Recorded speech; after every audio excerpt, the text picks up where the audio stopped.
What's up, man? I'm Bobby Plank. And we're going to talk about some barbecue.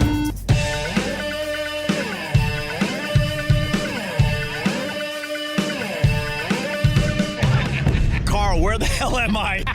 You are in the Dukes of Hazzard. representing the lollipop. Wait, what did he say? We're representing the lollipops. Who is that guy? That's Gary. What's up, Gary? What's up, brother? How are you? So good to see you and meet you. It's good to put a face with that name. Oh, really? Finally? I feel like, now you're not at all what I thought you'd look like. We ain't gonna go into that. Tell me what you thought I looked like. Oh, I figured. See, I was looking for you to be freckle-faced and red-headed like Opie Cunningham, on Andy and Mayberry and Happy Days. I figured you're going to be like Opie Cunningham, be freckle-faced now, but you ain't. You actually got some whiskers. I actually... Gary, I'll help you out. I'll help you out with a little modern culture. Okay. Yes or no, he looks like Ellen DeGeneres. What the? Making me take my hat off. I say no. Much better looking to me. And look, there's not something wrong with that, but he is a lot better than me, better looking than, I'm. Fella. Your Ellen DeGeneres line didn't work. Well, I forgot that I'm in the South. You're favored down there. I feel so stupid that I shaved my beard a week ago. I could have really used the beard at this event. You would have looked better with a beard. Yeah. Yeah, for sure. They would have never known. Hold on, this is Dave. We only have one mic, so I gotta like pass it around.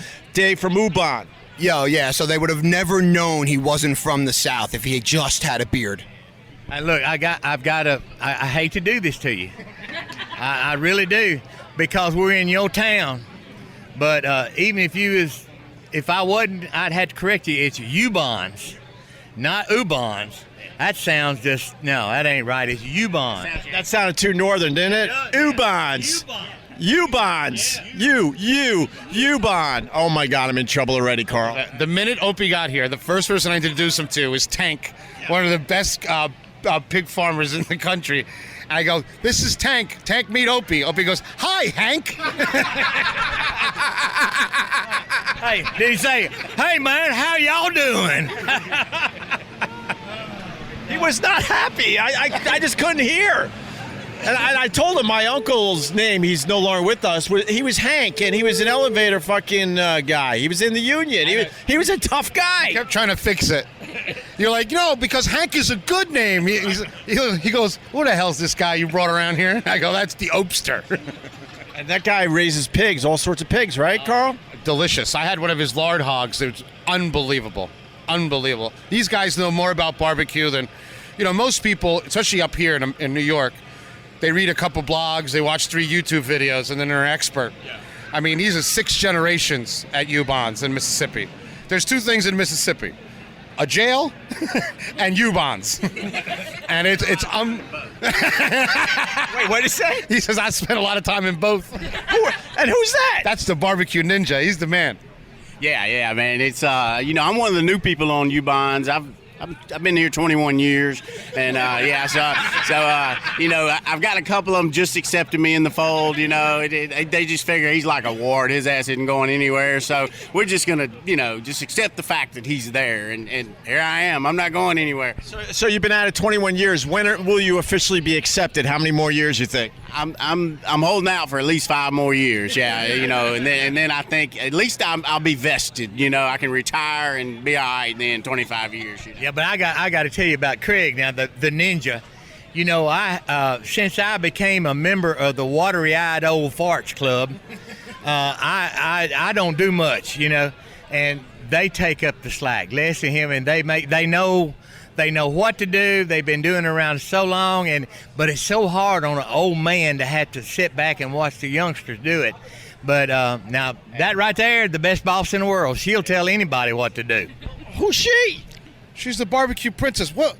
Were you in a coma? I'm trying to learn. You know where you are? You introduced me to like 25. Apple barbecue. We're not an American Girl doll reunion. This is a barbecue. You introduced me to 25 rednecks in 2 minutes. I'm trying to figure it all out now. Just say yes, sir, and thank you, and then you'll be fine. That's all you have to know. That's it. Yeah. How you doing? Hey, can we get y'all something to drink?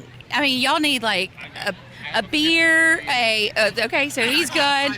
You've got okay, so good. He likes a fruity drink.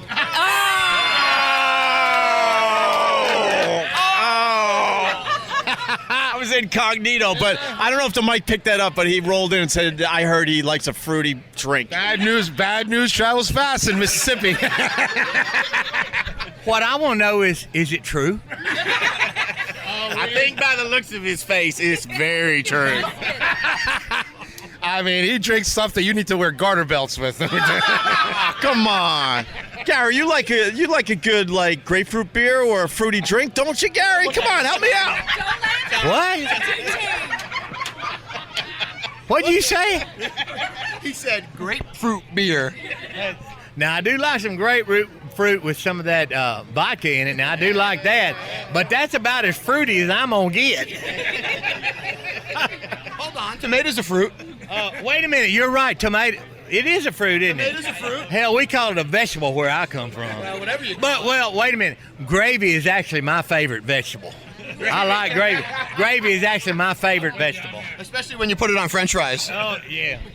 I gotta tell you, the U-Bond Bloody Mary mix is amazing, though, Dave. Thank you, bro. We that's Gary and Leslie. That's it's a 4th generation recipe. We've been doing it as a family. U-Bonds is known for hospitality, and for a long time, people would come up wherever we were and be like, "Hey, give me a Bloody Mary. Hey, give me a Bloody Mary. Hey, give me a Bloody Mary." So we figured, hell, start charging them for it, right? Like, Yeah, Carl used to bring it by the station before we got fired, but I brought. yeah, fuck Roland. Wait a second. Let me be clear. You got fired. I'm Latino. We quit before that comes around a corner. Oh, y'all laugh your goddamn heads off. We're quitters. Don't get me involved. And Carl said that as you took a pull off your fruity drink. So I'm gonna have to fight my way out of here, right? I'm gonna have to fight my way out of here. Wait, let me tell you something about U-Bonds. I'm a chef that likes to hate things, right? I hate things until you change my mind. I knew about U-Bonds Bloody Mary mix before I knew the U-Bond family. And it's almost like they're in that bottle. They're the nicest. I showed up here not knowing anybody.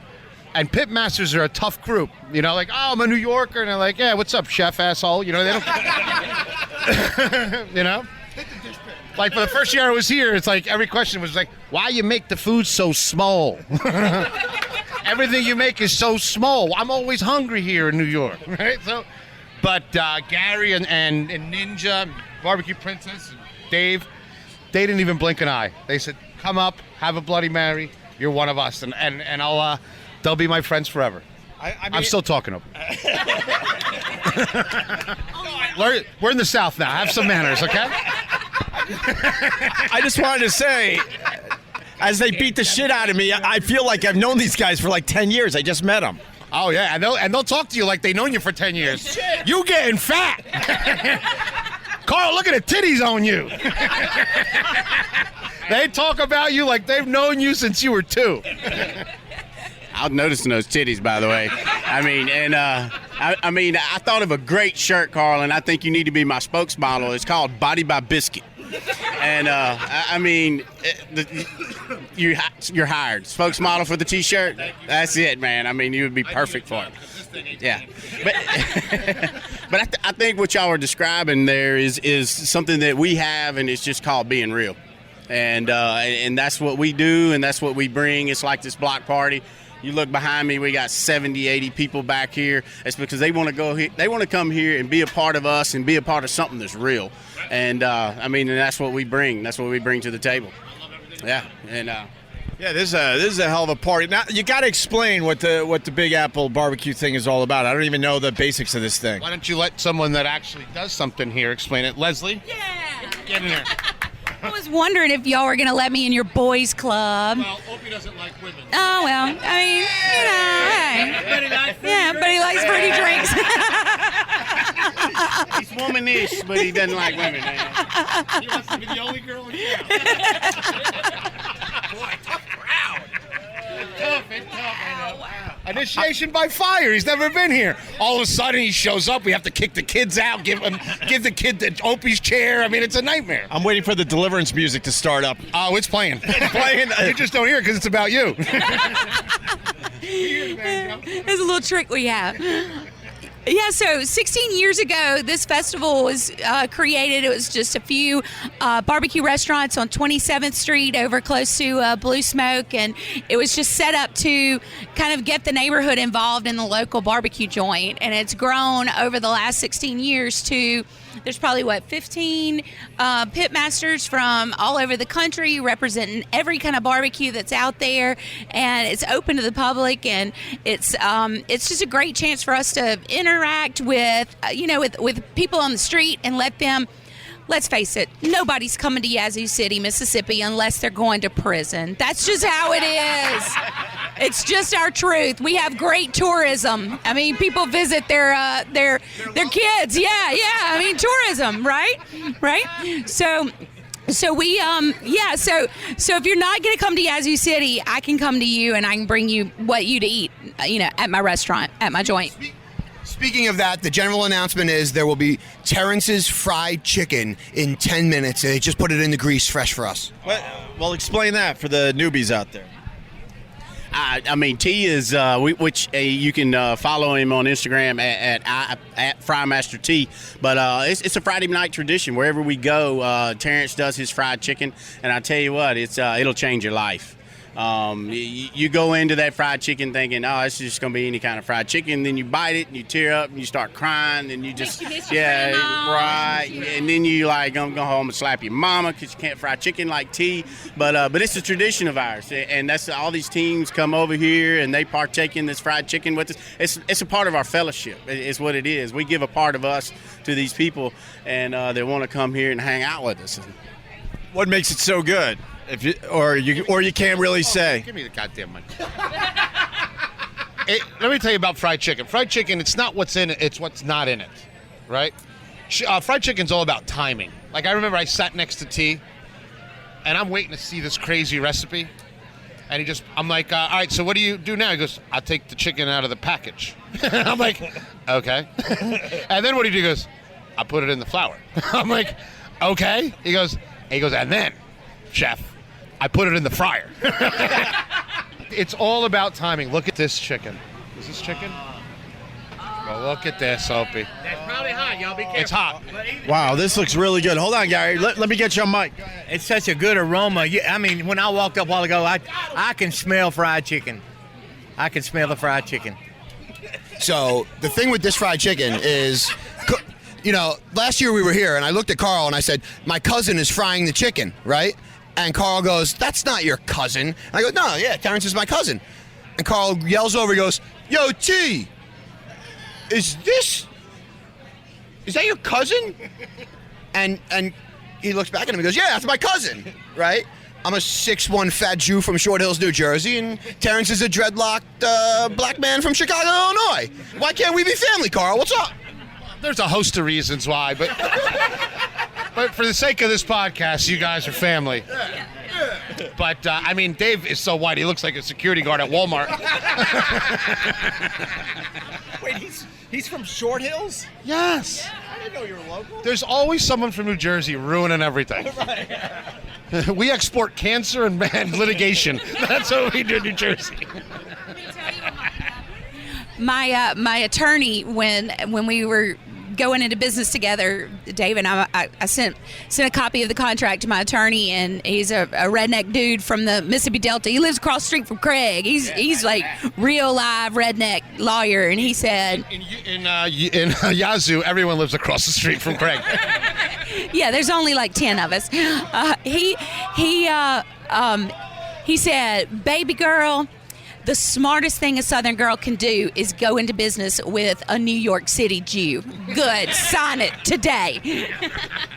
He's smart. Go ahead, Poppy. I have to say, though, several years ago we met David and Adam. I think it was just David.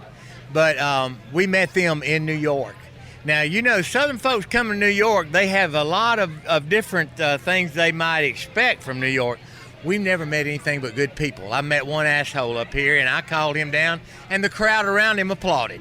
But we met just by chance. We became acquaintances, and then friends, and then family, and then we became business partners only after that. Okay, there's a little bit of bullshit there, though, because there's a little bit of bullshit there, because the way we really met was I was just a fat kid with a pulled pork sandwich, and I was eating my sandwich, and I looked up at the trailer, and Alan Campbell, who's here this year, was up there in the trailer, and I look up at him and I go, "This is the best sandwich I've had all day." And Alan looks down at me and goes, "What are you, local? You're eating it all wrong."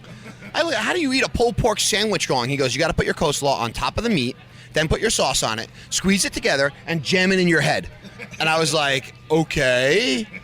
Alan's a big guy, right? Like, I'm a big guy, Alan's a big guy, right? And I'm like, okay, he must know what he's talking about, right? So I do it the right way, and yeah, it changed my life forever. And like a stray cat, if you feed me, I don't leave. There's T right here. T, get in here. T, you got the Chief Honky trying your chicken right now. Chief Look at it. No, he means me. Hey, no. Come on, man. You can't say that to a black guy. You can't say that to a black guy, Carl. Come on. What do you think, Opie? Oh, my God. That is damn good. Huh? You're not going to tell A&B, are you? Huh? You're not going to tell A&B, are you? Wow. Isn't that Good something? deal. That was awesome. Good deal. It's called fried chicken, Opie. I get it, Carl. So right now you're eating that skin off the top of that piece of fried chicken. That's a Mississippi Delta engagement ring. You give that to somebody, they're yours forever. And let me tell you, on a broader note, why I like barbecue from Mississippi. I think, this is probably the wrong place to say this, but I think sometimes you get barbecue fatigue. Like if you go to a restaurant, a lot of traditional barbecue restaurants, all you're going to get is beans and some collard greens on the side, right? But in Mississippi, you have the barbecue, and then you have all this other stuff from the Delta that's unbelievable. Probably the only state that knows how to make rice, it's the fucking craziest thing. Yeah, like if you're like, "Oh, what should I get in Mississippi?" I'm like, a bulletproof vest and rice. I think and the way they fry fish and the way they go about all the sides and the flavors just have soul. It's barbecue, it's soul. A lot of times you're in. I had a lot of friends, a lot of places, so I got to be careful. But I'm just saying, I get fatigue. But the thing is in Mississippi, there's just a whole nother layer. It's like the jazz music of barbecue. It just has that soul. How did somebody from this part of the country gain that much Southern savvy is what I wanted to know. Because that's wisdom right there, brother. Oh, bullshit, Pop. No, it was when he washed up down in Miami on the shores after he swam over, he had to move all the way up the East Coast through the South. Remember, Gary, Cuba's more south than Mississippi. I'm the true South. We swim to your South. Sound like a plan. Bro, this chicken is amazing. It's that good, right? It's amazing. It's the best I've ever had. Give you a lot of love and a lot of bullshit. As you see, we're hanging out with Carl, so good deal. That's what it's all about. It's all about the love. As a couple of my friends will say, that'll change your life. Actually, I've saved a life, I've heard. Saved my life. That's what we do. We save lives. That's going to be our new U-Bahn slogan. Fried chicken saving lives. Hold on, we're coming right back to the Big Apple Barbecue. Lots of amazing guests throughout this special live event. And of course, Chef Carl will introduce us to some real redneck. I mean, ladies and gentlemen, with that old Southern charm. We're having a few issues with Opie's new recording device, but hang in there with us for this segment, and everything else comes together quite nicely. Thank God for smartphones. Opie Radio. All right, Carl, we're still here. My stupid podcast equipment just crapped out, and we got Gary who wants to tell one more story. Well, this is a story about a speech-impaired midget. Okay? He won the lottery, and he decided that he wanted to have him a racehorse. So he took the lottery money and he bought him a new Cadillac, got a bumper hitch on it, bought him a new horse trailer, and he started touring around Texas. And he came to this spot that had big old white fence around it and big old long driveway. So he turned up in there and he went and knocked on the door, and this big old cowboy come out with that Stetson hat, and he said, "Mister, I would like to buy a racehorse." He said, "Well, I got something I'll show you." Man, that Texan went and got a filly, brought her out. He said, Tell me what a filly is. "Oh, that's a female horse." Yeah. And said, "Man, she is so pretty. I love her. She's so pretty." He said, "Can I see her? Can I see her teeth?" Well, that Texan was kind of pissed off, and he just reached and grabbed him and stuck him up and let him open that mouth. Said, "Yes, sir. She's healthy. She got some pretty teeth." Set him back down. He said, Can I pat her on the mane?" He said, "Yeah, now that's that hair that comes off the neck." He said, "Yeah." And he picked him up and he petted him on the mane. He said, "Well, mister, can I see her twat?" Well, he got old Texan that got pissed, and he picked him up and stuck him up under that tail and just rubbed his face in it. And he set him down. He said, "Maybe I should have said, let me see her run around a little bit." Oh my God! That's perfect. Bravo! Gary from U-Bonds. Oh my God! Isn't he the best? That's how you tell a story. That's how you tell a story right there.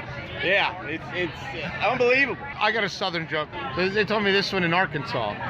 There's 3 guys on a plane, and they're flying down to God knows where. And the first guy goes, "My name is Hank. I got a ranch in Texas with 20,000 steers. My ranch is called Big Hank's." The other 2 people in the row look at him and said, "That's nice, Hank. It's really nice."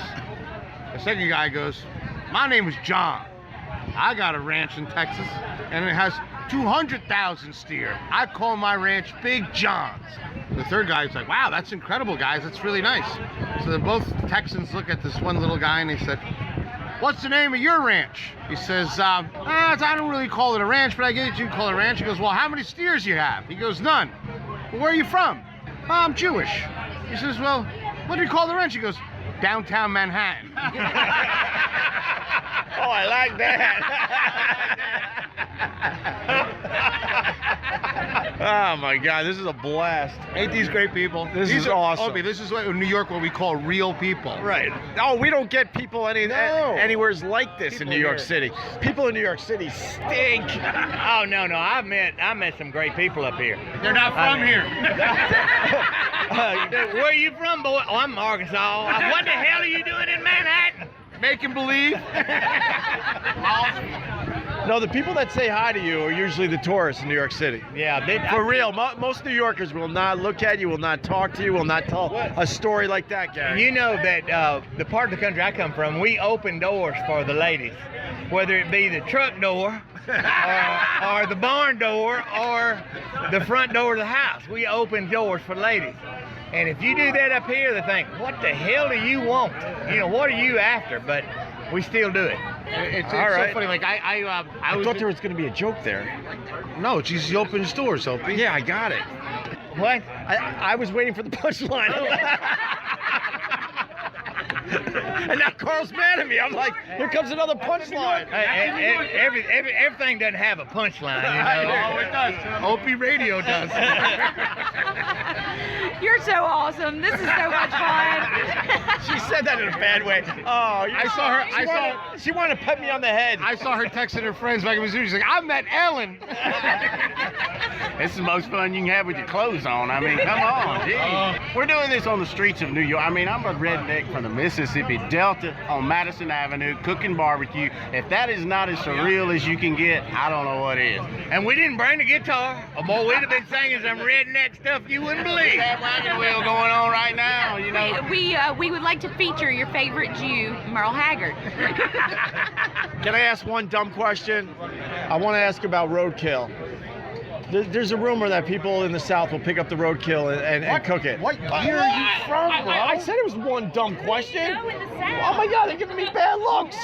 Is that about Edith's from Dukes of Hazzard? Gary, help me out. Well, we only do roadkill if we see somebody run over it. We know it's real fresh. Opie, you've been watching too much TV, man. I mean, come on.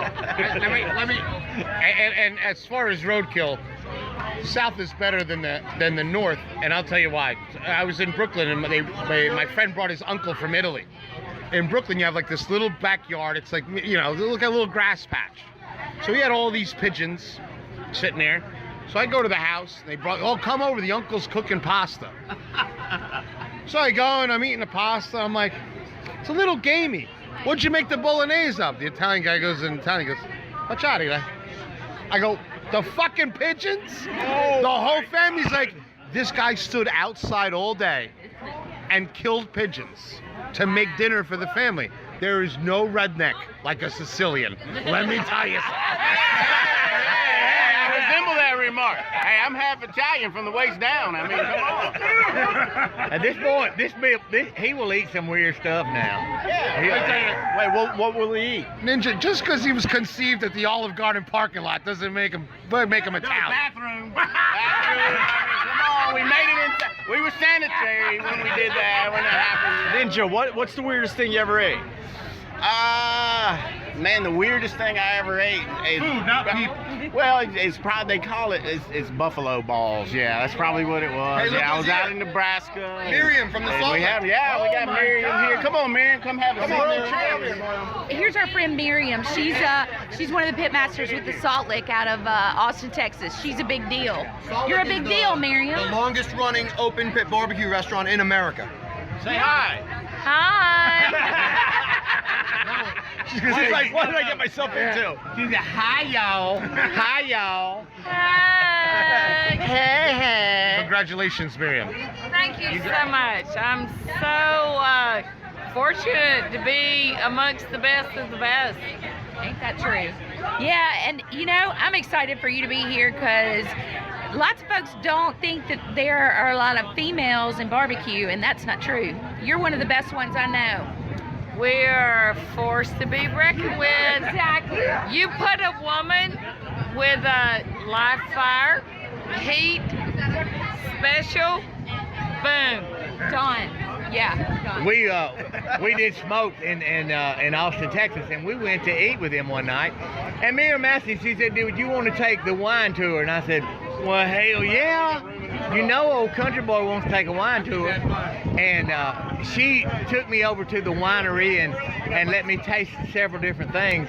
And the old country boy in me said, you're not supposed to drink wine and then spit it out. I mean, Mama taught me different than that. So I drank 5 glasses of wine, and she got me plumb snockered before I went back to even eat dinner. But it was good. She's got a barbecue red that is really good. Yeah, but we had to be on TV the next morning. Me and Dad, we were like a team. We did this competition, and he woke up, and I could look at him and tell, man, he's not feeling so good. And he kept telling me, I think I'm having one of my headaches. But it turns out one of his headaches was due to most of 3 bottles of wine in 10 minutes. They were big glasses. They were big glasses, yeah. There you go. They were big glasses. I gotta say, I'm embarrassed because you have a world champion here, and you're making her talk into your phone. Well, what are we gonna do? You're thinking about the show. Our podcast equipment crapped out. Gary, why don't you take us out? Guys, I've just got to say that, Opie, I've met Carl before, but man, New York people just keep getting better. Thank you, Gary. Dave. Yo, everybody out there, we love you very much. Your questions are going to go tomorrow. And in case you don't know, Carl's the funniest chef in America. And if you don't think that's true, you're stupid. Damn. I'm just gonna agree. Yeah, go buy U-Bonds. Go buy U-Bonds, yes. Joey, take it away. I happen to agree with that gentleman, by the way. And that ends the horrific phone recording portion of our show. Right now, Opie, Chef Carl, and a gang of people from way across the Mason-Dixon line will be partying into the early morning. And when we return, it'll be a new day. And with everything you're about to hear, you'll swear you were there. You can even lie to your friends and tell them you were drinking with Opie and Carl well into the night. Go ahead. It's not like those two would remember.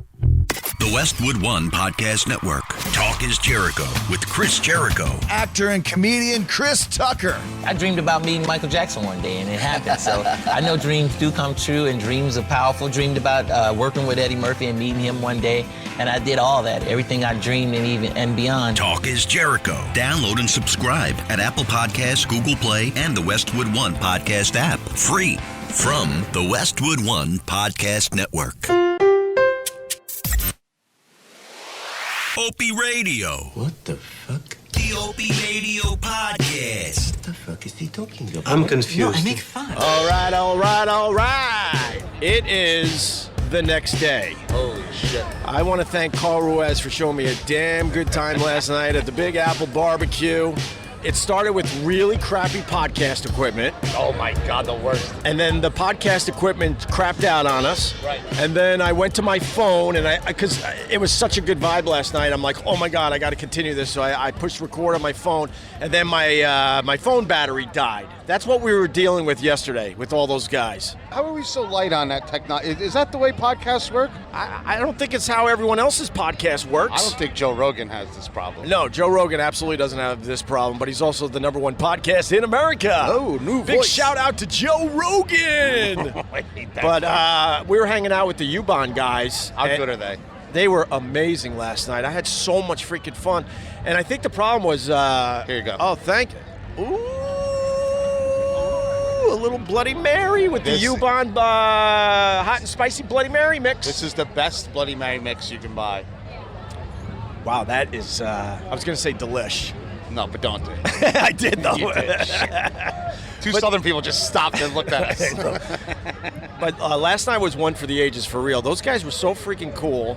They had Southern charm. They're beating the crap out of me. They're telling stories. The laughs were just ridiculous. And then we're taking pulls off all sorts of bourbon and whiskeys. And I think that might have been the problem yesterday with not focusing on the podcast equipment and the low battery on my phone. Well, you know, so when you come to these events, you have to have balance, right? So you have to do the podcast, but you got to make sure you get shit faced too, because it's all part of. You got to show respect to the South. It's all part of the deal. Now I left around 1 in the morning, and then I was checking my Instagram as I was kind of trying to fall asleep, and I'm like, God damn, Carl's still going strong. 5:36, I called it quits. That's when you said, I'm done? You threw in the towel? I was eating with Sam Jones. Yeah. We went to a French diner, and he was eating steak tartare like he was an orphan. At 5:30 in the morning? He kept he would take he goes, and he would take a bite, and he'd look at me. What they put in this goddamn thing? Yeah. Is that vinegar? Yeah. I said, yeah. 2 steak tartares, chorizo. We had escargot, snails for you people in Florida. Okay. I thought you were questioning me on the escargot. No, you know that stuff. I don't like escargot. No one really does. I think it's the butter that they put on it. Oh, really? The best escargot I ever had was Rocco Despirito. But he would purge them. He would feed them special shit at the restaurant for a week before he sold them. Really? Yeah, that's why his restaurant closed, because it was too expensive. Poor Rocco. I love you, Rocco. Well, we love Rocco. I've noticed right away the difference between last night and today. It's on now today, obviously. Yesterday, everyone was just kind of hanging and getting their barbecue pits and everything going and getting set up. And today I noticed even the U-Bahn guys, they're all business right now. Well, you're feeding 10,000 people. And remember, this is very dangerous for barbecue guys, and I'll tell you why. When you come to a place like New York, everyone thinks they're an expert. Yeah. So everyone's standing on line here. They got a little green egg at home. They have their little apron their shitty wife gave them for Father's Day.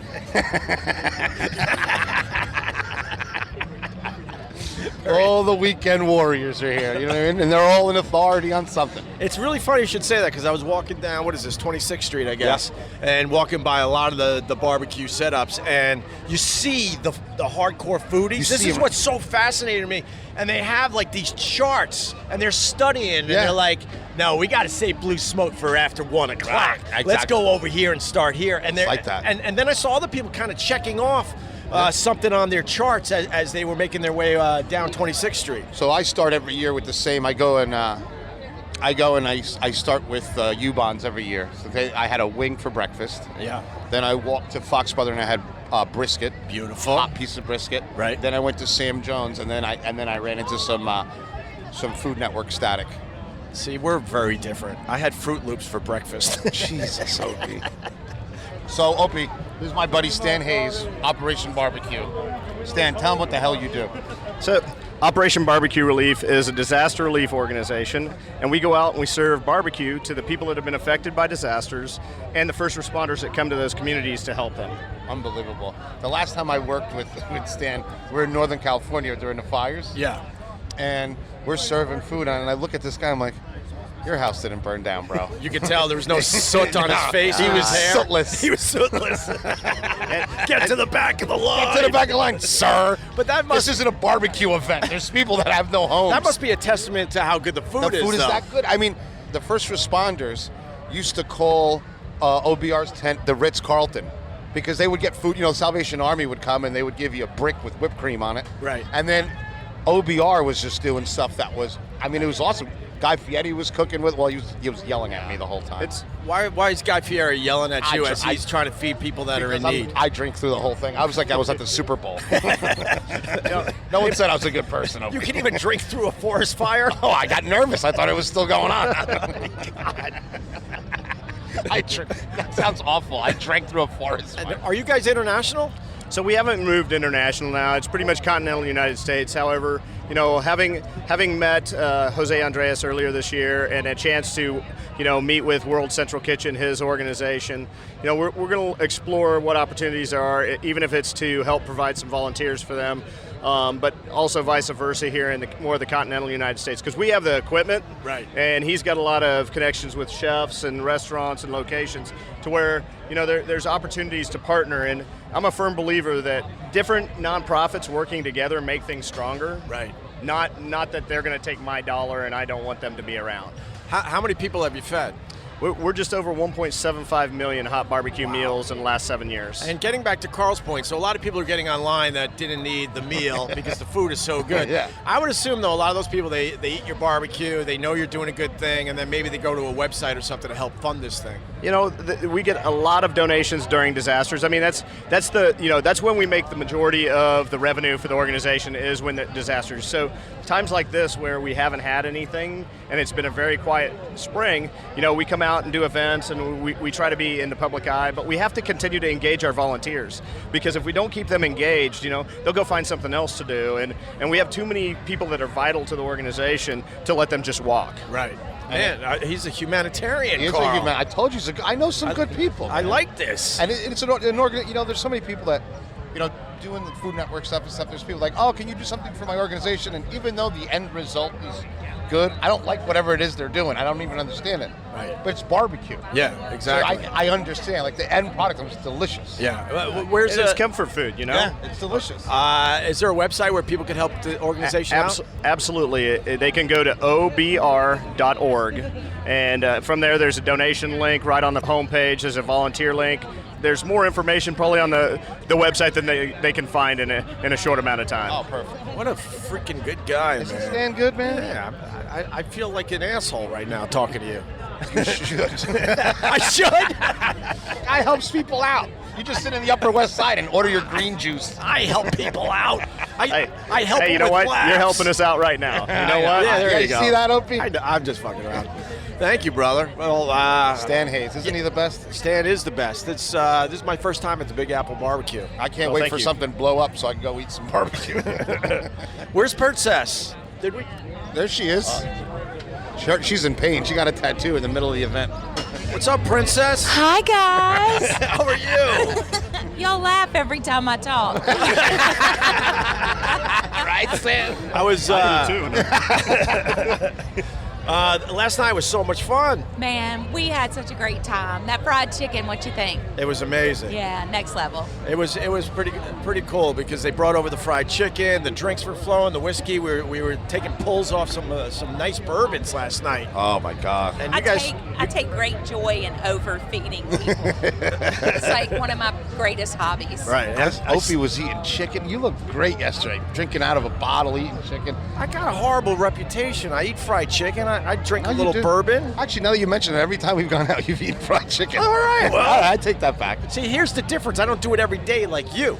Well, I'm a professional. You are a professional. I do it for America. I see you got some new ink there. I do. Billy Durney took me to Smith Street Tattoo Parlor in Brooklyn, and Did you see all the hipsters on their unicycle? I hate those. Right? Wearing astronaut helmets and French bulldog from a shelter. Ugh. We used to do a bit on the old radio show about the hipsters in Brooklyn, where you just take two items and put them together, and that's how they walk around in Brooklyn.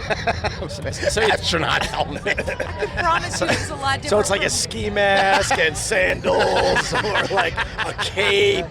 Oh my God! And they're all from Wisconsin with yoga pants. But I think she needs an Ubon tattoo, sort of like Look at that. something like Yeah. that. Damn, that's a nice tattoo. I've got another. I've got a chicken that my daughter drew. That's my next one. But I had Billy Durney took me to his personal tattoo artist, and Was he there? He was. Look, Did he talk to him angrily like he does to everyone? Hey, listen, this is my friend. You treat her right, or I'm going to punch you in the face. Thank you. We're all family. That dude, we're all family. He ends it with that. Hey, cocksucker, we're all family, all right? And your mother, by the way. Goodbye. Billy That Durney. dude showed up with 2 bags of barbecue, and the shop shut down. Like, people were in the middle of the tattoo, and they're like, we'll be back. We got to go eat some snacks. And, so he stayed with me. So I had to, look like a tough guy the whole time, but I had to look like the princess too. So my smile looked a little distressed. A little rough, huh? It hurt, but man, it's awesome. Is that a cover-up? Yeah, I covered up. Would you like to know what she's covering up, Carl? Say the Cuban. Yeah, it did.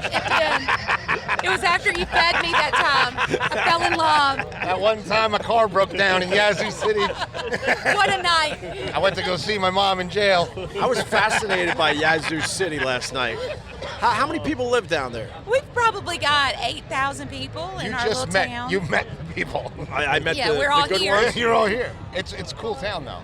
Yeah. We're going to take you down there. Is there a Starbucks nearby? No. We just got Walmart in March. Oh, congratulations. Yeah, all like right. upscale. Yeah, now you got the Chinese making your clothes. Right, Perfect. right. But I mean, what I like about the small towns is they don't have. I was joking. I when you go away and you see a Starbucks and a TGIF and all that franchise crap, I hate that. Yeah, I mean, we've got like a McDonald's and a Sonic and a Church's and a Popeyes, and that's about it. That's a pretty good setup. I mean, it works. It's no Waffle House, but That doesn't work. It's no Waffle House. It doesn't work though. I mean, down where you guys are, the mom and pop joints must be amazing. Right. To eat at. Oh, I know that. But so why would you be excited that they could go to Popeyes or they could go to your joint? We've got a couple of steakhouses that are amazing. We've got a couple of sandwich spots that are really good. We've got one place in the hood that is just, I think it would frighten most people, but they have some of the best sandwiches and burgers. Wait, you got a hood down there? Like, it's all the hood. It's all the hood. Yeah, Terrence calls me Sweet Bean, the East Side Ghetto Queen. Wow. Sweet Bean. Very, very nice. Yeah, of course. I remember when I was looking at your tattoo when I was like 14, I said, I'm going to get a tattoo.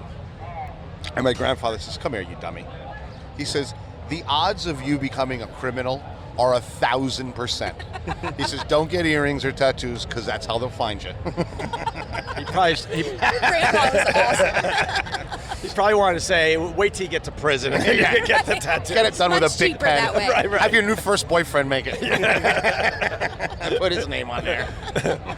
Oh, my God. Second day, huh? We're slow out of the gate, Ope. No, we're not. I don't feel that good. You don't. Well, I mean, he was up You till played 5:30. Bubbles last night, Oh, so I that'll played do it Bubbles to you. last night and went out with Sam Jones till 5:30. Explain playing Bubbles. I found that impressive. We were all taking pulls off. What were we drinking last night? I know some Buffalo Trace, Eagle Rare, Jim Beam.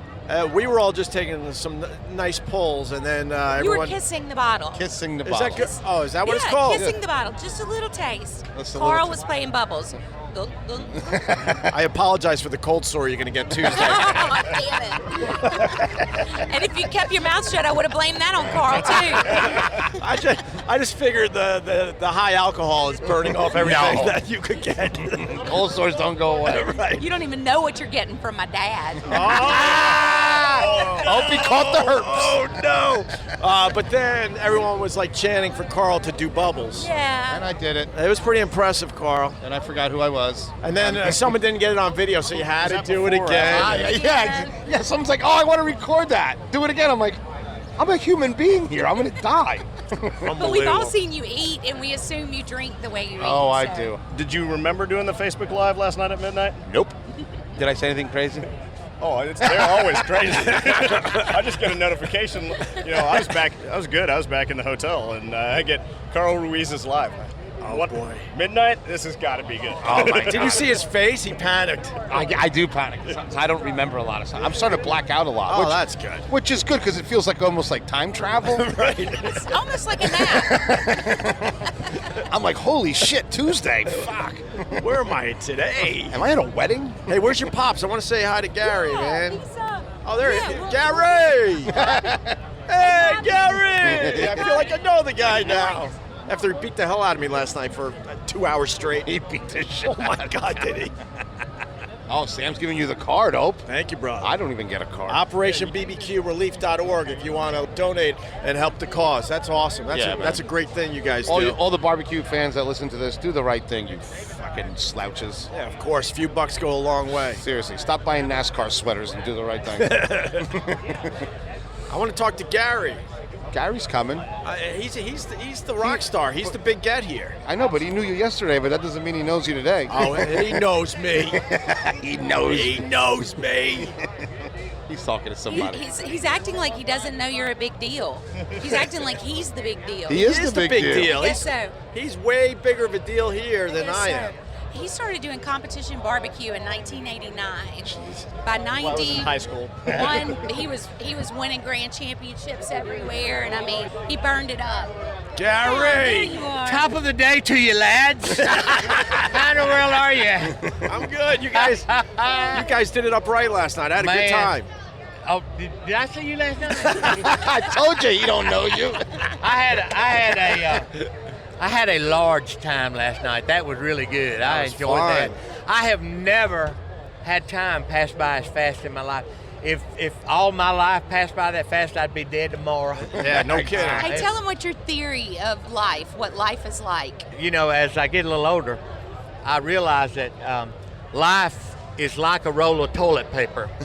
The closer you get to the end, the faster it goes.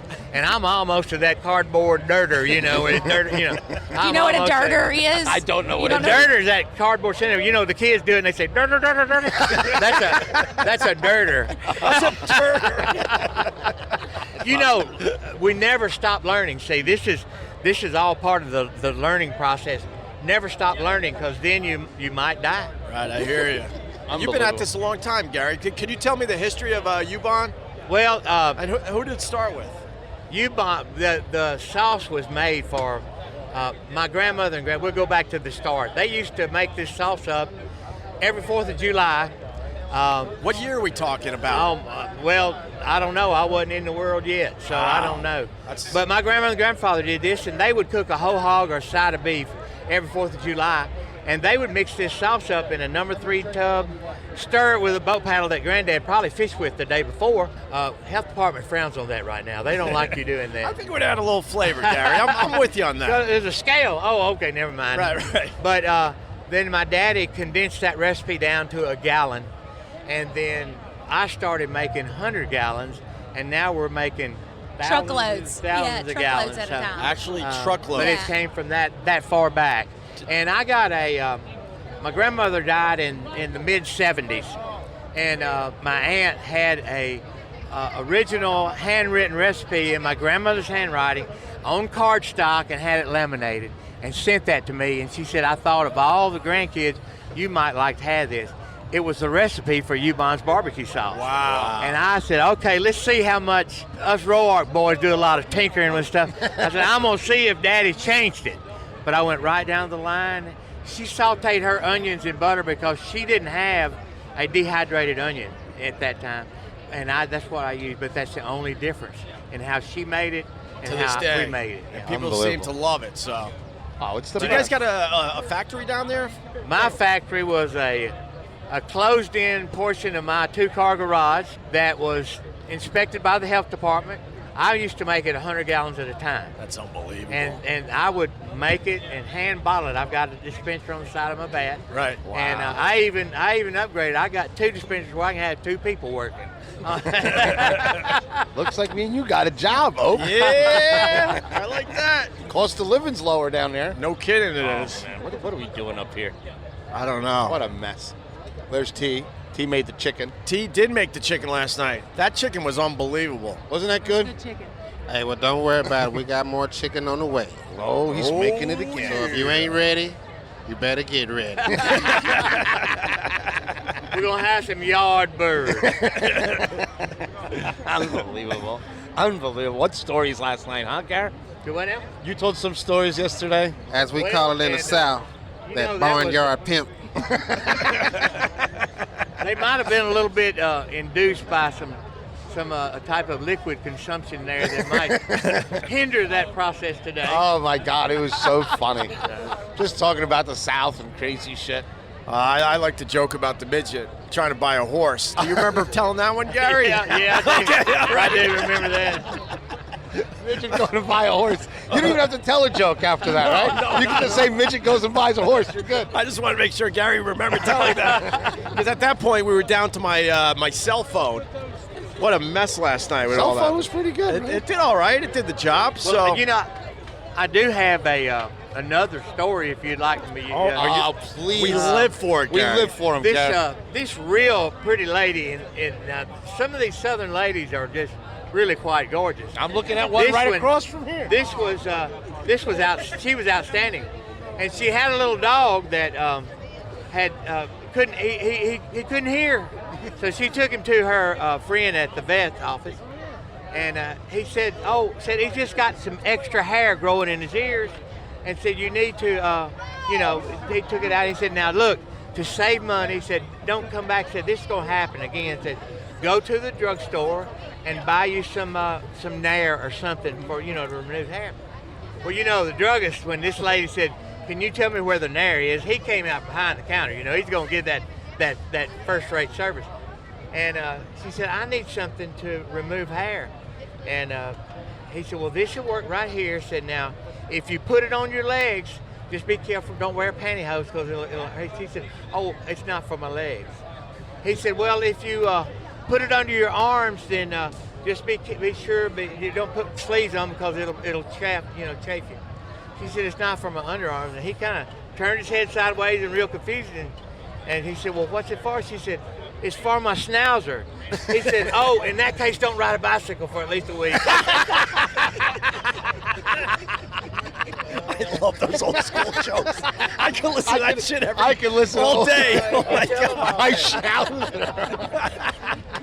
But see, I've been listening to him for 45 years, and I call that one number 7. Number 7? Yeah, because he's got a million of them, and he'll start to tell me, and I'll say, no, Daddy, I've heard that. That's number 7. Well, but you can tell me number 10. How about we have a penal institution there, not too far away, and they let these guys out every afternoon, and they sit around a little old spot and all visit. They had a new guy come in, hadn't been there but a day or two, and they've sat around, and all of a sudden somebody said 22. Man, they all fell out laughing, started slapping knees. It was just, and then not too long after that, another one said 45, and man, they all just started laughing. Well, the new guy said, what's going on? He said, we've all been here so long, so we don't tell a joke. We've numbered them all. See, that's my one. He said, can I try it? And he said, yeah, I'll try it. He said, number 6. And everybody said, He said, what's the matter? He said, well, some can tell them and some can't. Hey, dudes, something awesome just happened. Oh, yeah? Somebody Oh, just yeah. brought y'all some Bloody Mary oyster shooters. Really? Yeah. It's All so right. good. Eat anything, man. Wow. That doesn't bite him first. No, it bites Not you for me, first, you eat yeah. it twice. Believe me, I'll get some. Oh my God. Is that good? Wow. Is that good? The Bloody Mary makes it. God, Oh, man. who made those? Asen from Florida. We come up to join these guys for the barbecue.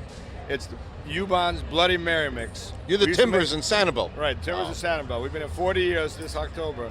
But we come up and we make these oyster shooters. We used to make our own oyster shooter mix with chili sauce and horseradish and lemon. We started buying Ubon's Bloody Mary for the bar. And I said, this stuff is so good, we don't have to make our own shooter mix. Just cut it with vodka, and it's consistent, and it's great. And people said, what's your secret recipe? And I point to the bottle, and I say, and you can buy it at Costco. It's at Publix now. They're at Publix. now. Yeah, they're moving. So it's of course, you have a fresh oyster, but the Ubon's Bloody Mary, it's thick, it's tasty, it's spicy, it's everything you can want. That was perfect. And look, that was in the South we'd say, can I get an amen on that? Gary, what's the dirtiest joke you know?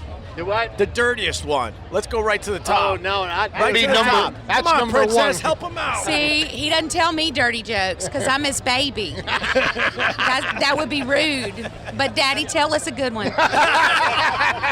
Well, there is this one. Oh my God, he's whispering. Oh no, Is this a racial joke? And I hope so. look, I'm not used to talking like this. This Irishman went into the bar and he sat down and he was all distraught, you know, and the bartender said, Jimmy, my boy, what's troubling you today? He said, well, you know, he took him a pull off his beer and he said, you know that fence going out to the lighthouse? Said every stone with me bare hand, but did they call me Jimmy the Walk Builder? No. He took another drink of his beer and he said, you know the fence around the church? Built it with me bare hands. Did they call me Jimmy the Fence Builder? No, but you fuck one goat. Holy shit. Oh my God. He made my mama blush over there. Is that Mama? Is that Mama? How are you? Oh, man. I'm great. How are you? That's one of you. I'm like, anyone that pats me like that when I put a mic in their face, She I patted know. you like you just told her you were terminal. Right. He's like, no, I'm good. What stage are you, Opie? Right. The Ninja, what's up? Oh man, just rolling today. You know, this is a wide open day. This is game day, and got here at 6 a.m. Kicked the smokers off, got the grills going, and we're rolling some Mississippi style chicken wings out. Just faster than we can keep up with it. That party, I don't know if it was a party. That hang, I should say, last night was anywhere awesome. Carl is a party. Yeah, no kidding. Yeah, no that's all kidding. it is. We're in the middle of a meeting at Westwood One, and it turns into a party with this guy. He slips his airplane bottle out, Chris Jameson, and takes it down. You had the problems I had. You drink too. Well, Carl, tone it down. These guys are. I don't. I still big drink. wigs at So, Westwood. That's all good. I wanted to ask you about noodling. We didn't get to that last night. Yeah, noodling. You know, in the South or where I'm from, we call it hand grabbing. It's where catfish live in dark places, flathead catfish, and it can be an old tire, or it can be a barrel, or it can be a little cave, a rock cave or something. And what you do is you basically stick your hand in there and entice the catfish to bite it. Entice. Gary's making fun of him. And you know, of course, as you can see with the forearm I have, that's a catfish belly right there. It's got to be a big catfish to get around this thing. So you've done the noodle. Yeah, I have. You know, and it's redneck shit. I mean, it's what we do. It's like a Saturday afternoon, a Tuesday afternoon. It doesn't matter. Let's just go to the lake and jump in and whoop out some catfish. You know. What was the biggest one you grabbed out of the hole? It's probably around 30 pounds. A 30 pound. 30 pounder, where you stuck your arm in and that catfish grabbed bid down on it, and then you pulled it right the hell out. Pull it out. Gary, would you do any of that? Have you ever done that noodling? No. Hell no. Am I going to? No. I would be terrified. The water would be a different color brown when color brown. If I stuck my hand in a catfish mouth, because I have heard of them that do that, and the snake comes out and just coils around their arm, and no, Is there the water would be a different color. Yeah, is there poisonous snakes down there? Oh yeah. Yeah. So you're not scared of the snakes or anything else that might be living in those holes? You just get out of sight, out of mind. You know, you can't think about it. But if you see one, oh yeah.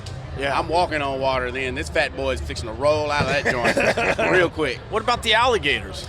You know, I've gotten into alligator over the last few years. You know, killed 3 of them. You know, we've killed a 10-footer and a couple of 7-footers.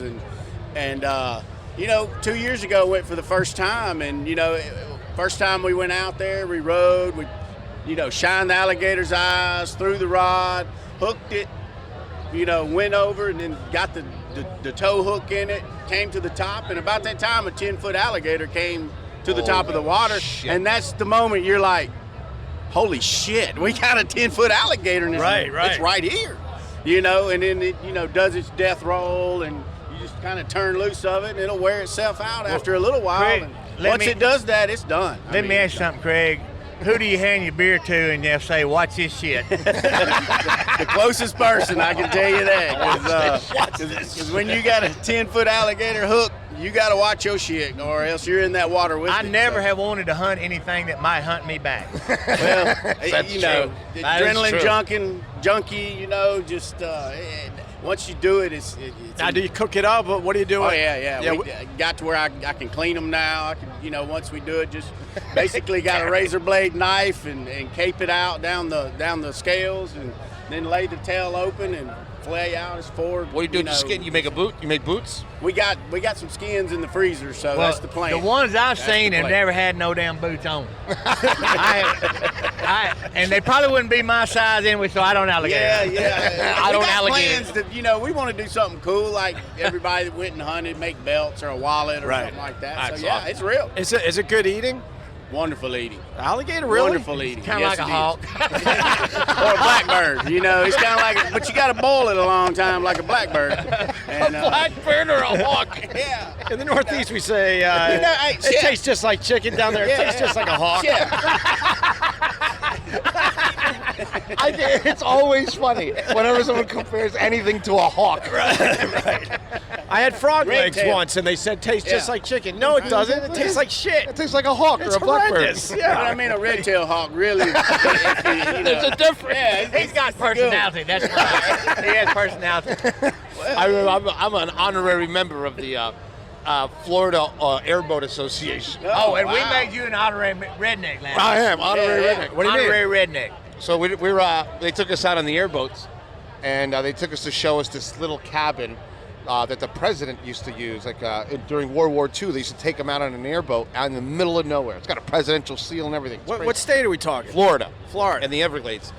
So I'm out there and I see all the gators and stuff, and I said to the guy, I says, you could really get rid of someone out here, huh? The gators will come and bite the shit out of you. It's the 3 feet of water. He goes, let me tell you something, boy. He goes, we leave you out here.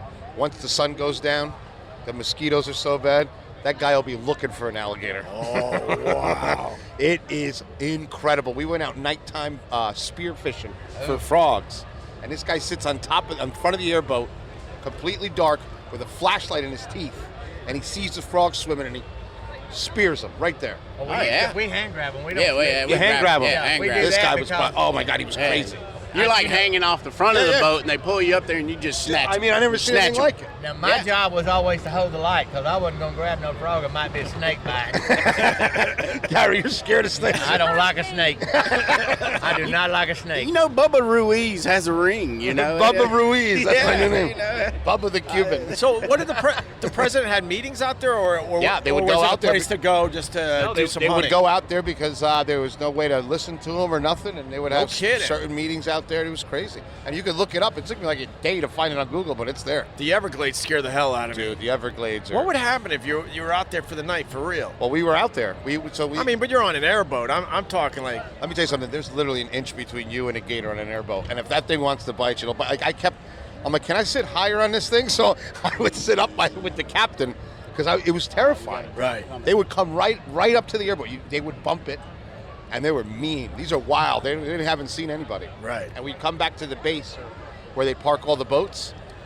And the first night that we were out there, we're cooking gators and eating and drinking. So I walk a little too far to go take a piss, and they're all just sitting there. Wow. They all come back with you. Right. Because they throw the scraps out, right? You know, right out. We feed them chicken. Yeah. Oh my God. They threw a chicken, and you just hear this thing just crack. Boom. That's Gone. it. Oh, it's gone. It's incredible. over. It's like a fucking dinosaur. Really? It's not even like a regular animal. It's like looking at a dinosaur. Right. I hate them. I would love to try to catch one though. Come on, you wouldn't, man. I've been around here long enough. That'd scare your ass so bad. Oh, look, give him two fruity drinks, and he'd be ready to Back catch to the an fruity alligator. drinks. No, I would. For real though. All kidding I'll show aside, you a I would video, love. and you're gonna scream when you Really? see this damn alligator. You're gonna Like a little girl. Did you say earlier what kind of rig do you use? And bait. Well, you go at night, Right. And it's really hot, and you think we talked about mosquitoes, but I mean they're like thick as thieves in Brooklyn, and you go out there with a Q-beam, you know, a strong light, and you go across the water, and their eyes reflect, and once you hit their eyes, you go over to them with a trolling motor real quiet, and then you use a treble hook on a rod, and you cast it over where you see the eyes, and then you hook it, and once you hook it, it'll sink to the bottom, and you just situate the boat over the top of it, and you throw out a treble hook and a draw line, and you hook it, and you pull it to the top, and then when you pull it to the top, it death rolls. See, to do it, you have to catch them with the hook first, then you get on the boat, and you can actually shoot them then. Yeah, you but shoot you're them. not allowed to shoot them until you get them to the boat. Right. That sounds like a technicality. It sounds you know, if things get squirrely, man, you're killing that dude. You know, you're like, it's gone. You know, unbelievable. But and they're mean. They're mean all the way to the last second. They're dead. What's the meanest thing in the Everglades besides the alligators? Well, he's not in the Everglades. He's in Mississippi. He's in the Delta. In the Mississippi Delta, my mama. And my mama too. All right. TT, yeah. Which does remind me of another story. All right. Oh, yes, let's go, Gary. We're all in. You know, rednecks are phenomenal for saying, "Hold my beer and watch this shit." Right. Well, these two alligators were watching these two rednecks on the shore. He said, one alligator was just monstrous, and the other one was just, you know, no belly at all. He said, "Man," he said, how come you're so big?" He said, "Well, I just eat rednecks." He said, "Well, I do too." He said, What's the difference?" He said, "Man," he said, "I slip up to the bank," and said, "I just catch them when they're fishing." He said, "I'd ease up to the bank." He said, "I'd reach up and grab them." He said, "Well, kind of what I do." He said, "Well, tell me how you catch them." He said, "Well, man, I start flapping my jaws, and when I get to them," and he said, "And I reach and grab them." He said, "Oh, that's what's wrong." He said, "You ain't getting nothing but redneck shit and tennis shoes." Man, this guy. guy. I've been listening to these for 21 years. I mean, that just. I hadn't heard that one either. That's why I ain't heard that one either, but that was a good one. I know, I'm sitting there like, where'd that one come from? You know? That's number 64. It's something about Carl that brings out the worst in me. I don't think you're the only one. I bring the worst out of everyone. That's my attorney. Well, I'm not going to say anything about Opie, though. See, I just met him. I will give him hell tomorrow. Okay. Right. It's nothing like hearing a good old Butterbean song or, you know, talking about your babies like a streetcar. Trying to rock it now side when to we side. sing the blues, Yeah. oh yeah, I love that. Oh, I love the blues. Don't get no better than her being your drawer. You're trying to reach inside a drawer for a dresser. That's classic. That's classic Poppy. Let's get it. Let's get it, Poppy. You want him to sing his blues song, Let's right? get it, Poppy. I would love to have Gary sing a blues song. Let's get it, Poppy. Okay, I'm being interrupted by David Rose. I'm being interrupted by David. I Well, thought you you know, weren't going to be here till later. That's what. I thought I had all this by myself. Listen now, my kid went 3 for 4, and he struck a kid out on the hill, so it was worth it to be there. Hey, that is good. I would have been there too. Yeah, we got Gary's going to sing a blues song. Yeah, I'm going to sing. Which one? My baby like a streetcar. Yeah. She'd roll from side to side. I said my baby's like a streetcar. She'd roll from side to side. I said my baby's like a streetcar. Just got to get on and ride. Well, I wish you was a dresser, baby, so I could look inside your drawer. Well, I wish you was a dresser, baby, so I can look inside your drawer. I said my baby's like a streetcar. Yeah. Just got to get on and ride. That's the best I do. That is awesome. I like that. Yeah. Sounds like my wedding You didn't song. even get it that good from Elvis. That was nice. Yeah, that was sweet. That gets the girls, doesn't it? That gets the girls. We love to do. In fact, in years gone by, we've always brought a guitar up, and you know, rednecks with beer, barbecue, and a guitar. Oh, we can make a fool out of ourselves, and we've done it a lot of times right here on this street. Had the best time. Unbelievable. You got to find a guitar, man. We'll get one. Oh, but you play the guitar, right? A little bit. Nothing So that guess I would what? brag about. So Chef Matt just showed up with more food. So we Oh, got this is so good, this guys. Is a summer roll. Oh, We've used this some is- of our chicken. It's got some of our Bloody Mary salad in it, some mint, some strawberries. Wow. Someone else has to talk for a little bit. That's the great thing about up here is you get to sample some of the best from all. It's fantastic. Oh, It's my just fantastic. Papa, you want one? No, baby. These are delicious. Wow, that's You like that, really Opie? good. Awesome. That's really good. Oh, my mom's calling. She must know I'm having a good time. I got to walk the food down. Oh, Jesus, Opie, you're eating the whole thing with just a sample. I eat. I know, but this isn't a buffet, bro. We're doing a podcast. That's how good it is. Hey, why don't you have Gary announce the winners of your contest? Do we have the winners yet? Oh man, we've got the winners. I think David needs to do that. Yeah, David, why don't you read them, David? Explain to them what we did. All right, so Carl and I got drunk. We ate a lot of Chinese food, probably more than a human amount. And then we went to a cigar bar, got more drunk, and we were smoking cigars. And Carl was like, "Hey, nobody knows anything about barbecue. Let's ask the pitmasters questions from like people out there in the world, right?" We got over 500 questions, and we picked 10 of them. And those 10 people are all going to get a Ubon's prize pack. Do these packages come with coupons? And these packages come with whatever they get. No, seriously, it's going to be Ubon's Bloody Mary mix. We're going to send the barbecue and the hot and spicy to you. And we're also going to send some of the 5th generation Gary's Ubon sauce. I don't know if y'all heard about it or not, but that's Gary's grandmother's recipe. Love. Wow. Love. Terrific stuff. That's a lot of love right there. Very appreciative. If it was up to Opie, we'd have had 2 questions. Oh my God. Are you guys going to actually sit down and answer these questions Well, later or something? Yeah, we got Gloria in the house. You know, she'll do all that shit. All right. Hey, T, you watching my girl Megan over there? She hammered yet? Oh yeah, she's good. You whistle. got her back. You whistle at me when she's good and ready. Oh yeah, we got her back. We got her back. The prosecutor's right there. Oh yeah. What I do is I do the old catch and release. I bring them here, make sure someone else gets them drunk, and then I just scoop it up at the end. At the end of the day? Catch and release. Catch and release. We noodle in Jersey. It's just a little bit different. They leave a bigger mark, though. Oh, my God. You ain't kidding. $1 million. Here I go back to the snakes again. Oh, Lord. Here we go. Snakes and schnauzers. Oh, my God. This party's just beginning. On the next episode, we'll revisit some of these Southern charmers and even hear more stories from Gary when Opie and Carl bring you right in the middle of the Big Apple Barbecue. Once again, leave us a 5-star review and write something clever at Apple Podcasts. Buy a hat or t-shirt at OpieRadio.com and stop by your favorite fried chicken or barbecue joint, sip on some bourbon or a grandpa beer, and be all set for the big finale at the Big Apple Barbecue on Opie Radio. And now take it away, Man in Black.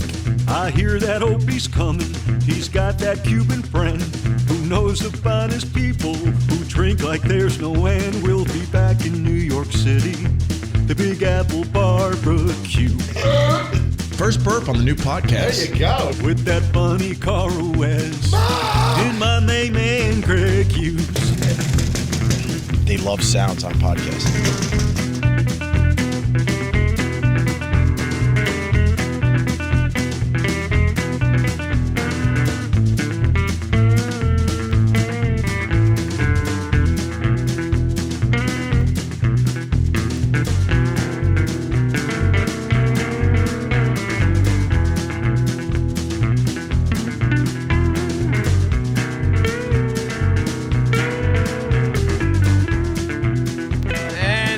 Nick Solaris just walked up to the podcast. What's going on, Nick? Opie, how are you, mate? Last time I saw you, we were having a good time last night. I'm surprised you remember it, quite frankly. The Westwood One Podcast Network. Team Tiger Awesome. A lot of hot takes. And this one is from John Yarddog. Stargate is legit the worst movie ever. And the only movie I've ever walked out of. Garbage from beginning to end. Part of his take is like, why don't you people see this? Like, why are you okay that it's a fine movie? Team Tiger Awesome. Download and subscribe at Apple Podcasts, Google Play, and the Westwood One Podcast app. Free from the Westwood One Podcast Network.